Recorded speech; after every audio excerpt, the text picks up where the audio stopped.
Welcome to Stoic Daily Stoicism. In today's video, you're going to talk about something that most men will never fully understand, yet once you see it clearly, it will completely change the way you experience relationships and rejection forever. The harsh reality she never spells. A tiff. She gave herself to him within hours but made you wait for months. It was never about timing. It was never about respect, values, or boundaries. It was about how she saw you from the very beginning. The truth most men don't want to face is this. The moment she met you, she already had an impression that shaped everything that followed. You didn't lose because you lacked value as a man. You lost because, in her eyes, she could already read you like an open book. There was no mystery, no tension, no spark to ignite her curiosity. She didn't have to think about it. She felt it instantly. And that instant feeling placed you in a box that most men never escape. Here's the painful truth. You were never in the category you thought you were. Not because you said the wrong line or texted too fast. Not because you lacked money, looks, or effort. It was because the energy you carried told her everything before your words ever had the chance to. You walked in with the weight of needing to impress. He walked in with nothing to prove, and she felt that contrast immediately.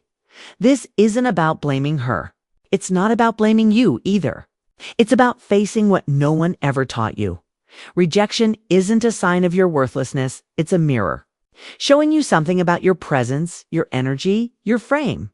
After this, you'll never see rejection the same way again. You won't see it as a loss, but as a signal. A signal that something inside you needs to shift if you ever want to be seen differently. And once you understand this, you stop begging to be chosen. You stop waiting months for validation. Instead, you become the kind of man who doesn't just get noticed, he becomes unforgettable. So let's break this down step by step. Number 1, the unspoken. Rule of attraction. Here's something most men refuse to accept. She doesn't need 3 dates, a dozen dinners, or deep conversations under the stars to decide how she feels about you. Her instinct works much faster than her logic. Within seconds, before you even open your mouth, she senses your energy. Your presence hands her the full script of who you are, and she starts sorting you instantly, unconsciously, and without fairness. It's brutal, but it's reality. There are only 3 boxes she puts men into. Box 1. The lover. This is the man she craves when she wants excitement, adventure, and passion. He's the spark, the thrill, the raw experience. She doesn't need a list of reasons why. She simply feels it in her body. Box 2. The provider. This man offers security, comfort, and validation. He's reliable, predictable, and useful. She may appreciate him deeply, but desire isn't part of the equation. She leans on him, but rarely leans into him. Box 3. The friend. This is the soft landing, the emotional support, the guy she trusts but never touches. He's safe, too safe. And safety without spark is not attraction. It's neutrality. Here's the devastating part. Most men never learn. You don't climb up the boxes. You don't start as the friend and earn your way to being the lover. You don't outwork her instincts with dinners, gifts, and patience. Once she places you in a box, you stay there. You become part of the background, polite, predictable, and forgettable. Why? Because attraction isn't built on effort. It's built on perception. And perception happens fast, often before your first sentence leaves your lips. The only question is, which box are you in? Number 2. The 3 male categories. Every man falls into one of 3 roles in her story, and only one of them leads to passion. Let's break them down. The wild card. This man is bold, unpredictable, and alive. He doesn't seek her approval. He doesn't flatter her with hollow compliments. Instead, he challenges, teases, and sparks emotion. He walks into her life like a storm, disruptive, impossible to ignore. He makes her feel something primal, something electric.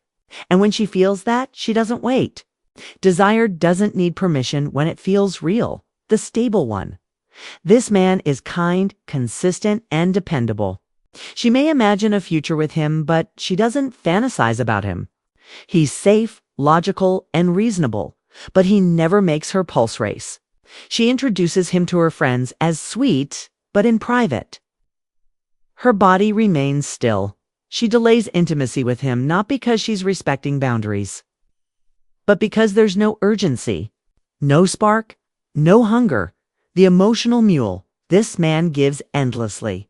He listens to her problems, offers his shoulder to cry on, sends good morning texts, pays for outings, and waits patiently. He hopes that his loyalty will earn him desire. But what he gets in return is not passion. It's polite gratitude. Not craving, but comfort. He becomes her therapist, her diary, her safety net, but never her man.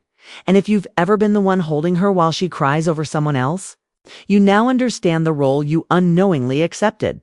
So the question isn't just which category you fall into now.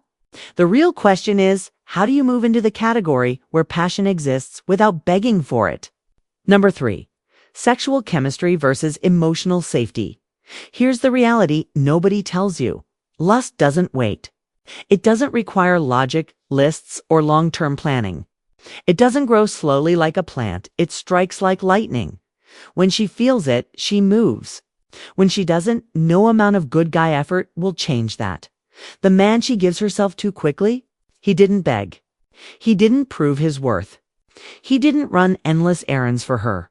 He simply walked in with a presence so magnetic that her body said yes before her thoughts caught up. On the other hand, you may have been the safe one, the emotionally available one, the kind one. She thanked you for your patience, but deep down, she never felt the fire. Because safety without spark is comfort, and comfort doesn't create passion. And this is where so many men get stuck. They confuse being dependable with being desirable. They confuse being the nice guy with being the man she dreams about. But attraction isn't about how safe you are. It's about whether you awaken something primal inside her. Desire isn't built like trust.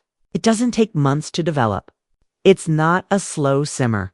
It's a flash, a jolt, a spark that either ignites early or doesn't ignite at all. And if it doesn't happen in the beginning, you'll spend months chasing a fire that was never meant to burn. Number 4, why the nice guy is ignored. The nice guy doesn't fail because he's kind. He fails because he's desperate. He gives what no one asked for. He buys gifts not from abundance, but from the hope of being rewarded with affection. He texts first, texts again, and texts once more after silence, then resents her for not responding. But here's the truth. She never rejected his kindness. She rejected the pressure behind it. It wasn't generosity. It was a plea. You weren't used, you were dismissed. But because you kept showing up, she accepted the benefits. You became her cushion, her fallback plan, her emotional safety net. A man she could lean on, but never lean into. And deep down, you already knew it. That's not love. That's sacrifice without return. And sacrifice without return isn't noble, it's self-erasure. Number 5, the psychology of filtering you. Think attraction is about money, height, or sending the perfect message. It's not. She doesn't remember your car, your carefully worded texts, or how much you earn. She remembers how you made her feel. The men she chooses quickly don't always look better. They simply leave a stronger imprint. They carry tension in their silence. They speak slowly, with pauses that make her lean in. They move like they have nothing to prove. This unsettles her, and that unsettled feeling pulls her in. Because mystery creates friction. Friction creates curiosity, and curiosity shatters logic. You might be talking about your goals and values. Meanwhile, he's saying almost nothing, but his presence speaks louder than your words ever could, and she feels it not in her mind, but in her spine. Number 6, how money, texting, and compliments work against you. She isn't drawn to you naturally. No amount of money, attention, or praise will change it. Compliment her too early, and she rolls her eyes. Pay for everything too soon, and you become her provider. Text her constantly, and you communicate that she's the center of your life when she hasn't earned that place. Generosity doesn't build attraction. It only amplifies what's already there.